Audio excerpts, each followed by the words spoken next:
What's up guys, my name is Sam and today we're going to be talking about fly-throughs. I'm going to be talking about exactly how I do my real estate fly-throughs with my DJI Avata 2, my camera settings on here, everything else there's to know, flight path, and then how I take the footage and bring it all together inside of Davinci Resolve for the client. So let's dive right into it.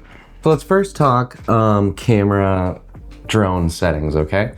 So I typically like to shoot in manual, and then I'll set my ISO to auto, shutter speed to auto, and then I set a, I think 12,800 ISO limit, and then I shoot in a 4:3 aspect ratio, 4K 60 frames a second, and rock steady is off. I put it all into GYROFLOW afterwards.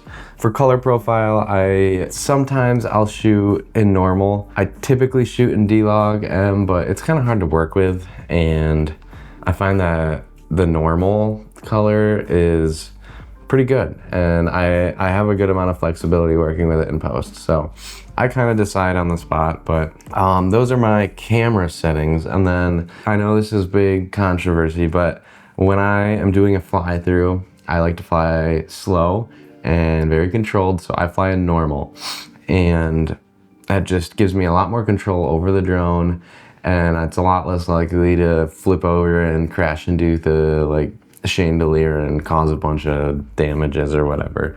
Okay, now when it comes to the actual fly through, it's very, very important that you do a walkthrough of the home or the property, whatever, and you plan out your flight path, right? I like to find windows because it's just kind of a unique perspective to fly through a window. It also works a lot better than like flying around a door. It just gives you a lot more opportunities. So plan your path, try to repeat rooms as little as possible. And when you're flying, I like to go in and do like a wide pan of the room and then circle through and just keep doing that throughout all the rooms of the house. I try to fly kind of close to things sometimes just to give you a unique perspective, and just kind of makes it look cooler, especially when we add motion blur into it later on. But yeah, fly slow. You have so much time to speed up the flight in post, so there's no reason to rush your flight, and you just don't want to be crashing into like anything expensive in the house. So take it slow. You can speed it up in post. If you can get really good at this part, the editing is super easy, and your turnaround will be so freaking quick that you could do so many of these, and they are pretty fun as well. Another thing to take in mind is when you're flying an FPV drone, you're always going forward for the most part. And so it's kind of cool to switch it up a little bit, and especially I like to go into the house facing forwards, and then when you're finishing off, you don't want to just leave the house going forward. So I like to spin around and then pull out backwards while facing the house, just to give a closing shot, if you will. So play around with that as well. There's a lot of freedom in this. All right, so now we're gonna load up our footage into GYROFLOW, and it's important to mention that there is a direct plugin for Davinci Resolve that's GYROFLOW, but it bugs out on me sometimes, and when I'm doing a bigger project like this, I like to use the actual GYROFLOW program or app or whatever you want to call it. So load up the GYROFLOW app. I'll put the link in the description in case you guys need to download it still, but cool. So you got GYROFLOW opened. You're going to set your in and out markers. I already set mine. Clip starts there, ends about there. Give yourself a little room just in case. Here you have a couple options. You can adjust your smoothness, and you can lock the horizon.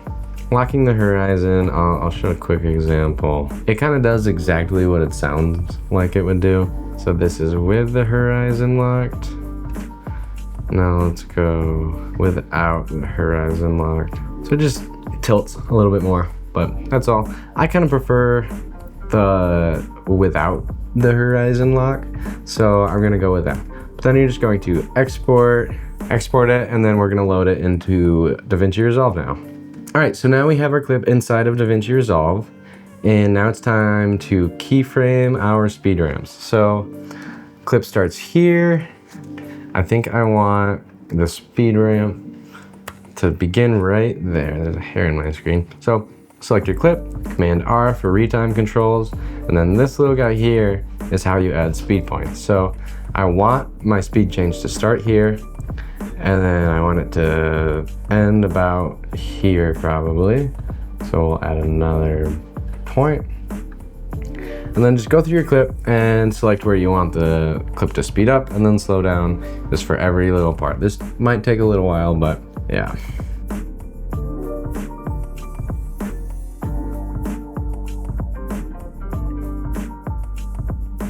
I'm not going to do that entire clip right now. I'm just going to show you guys how I do it. So we'll just work with these keyframes for now. Now that we have all the keyframes set where we want them, now we can actually change the speed. So here, this little guy down here allows you to adjust where the keyframe is in the clip. And this one up here adjusts the actual speed. So we want this to be about maybe there. This is slow. I think maybe this one should start a little earlier. Like there. So then we'll have this speed up there. Speed up. Slow down. That should be a little quicker.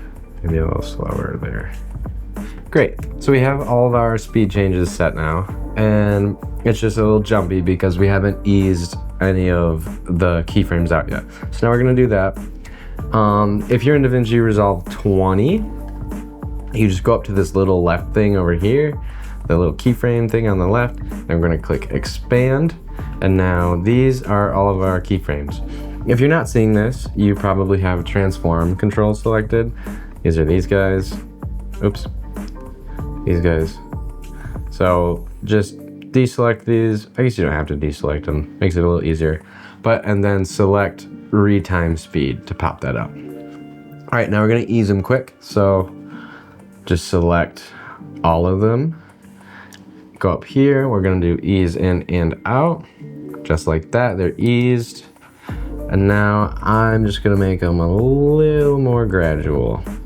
So just click on them and pull the handles out. We'll close the keyframe editor. Take a look. Already much better. Cool. Okay. So now we're just missing a little bit of motion blur in some of these fast parts of the clip. So there are a few different ways to do this. I personally prefer motion trails. So I'm just gonna drag motion trails on here and then we'll watch that quick. That is a little, that's pretty extreme. So I'm gonna take it down to about 2. That definitely looks better. Gives us that little bit of blur, maybe a little too much blur, but I'm happy with it for now. For the actual client, I would probably keyframe the trail length to increase as the speed increases and decrease as the speed decreases, but this looks good enough for now, or for the tutorial, so we're gonna go with this. Now, all you really need is some color correction. This clip definitely needs noise reduction, but color correction, some sound effects, music, and yeah, you're good to go. But this is just how I do my fly-throughs and how I edit them, and I hope that you guys were able to learn something from this. If you have any questions or other comments, leave them down below, please. And yeah, we'll see you guys in the next one.